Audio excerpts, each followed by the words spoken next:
जब भी कोई फल या सब्ज़ी खेत या बाग से उतरकर हमारे पास पहुंचती है तो उससे पहले वो इस फ्रूट और सब्ज़ी की मंडी में पहुंचती है। यहाँ से वो हमारे पास दुकानदारों के ज़रिए पहुंचती है, रेडी वालों के ज़रिए पहुंचती है। इस वक्त मेरे बाएं हाथ मुख्तलिफ सब्जियों की बोली लग रही है।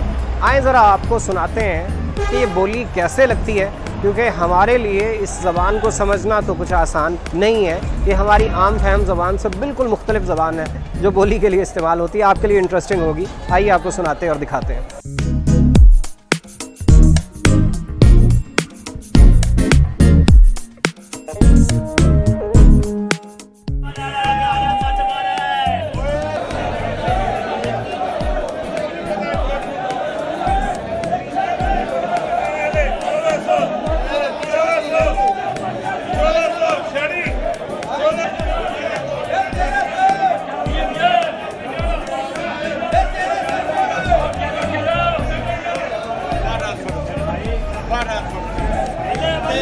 बल्ले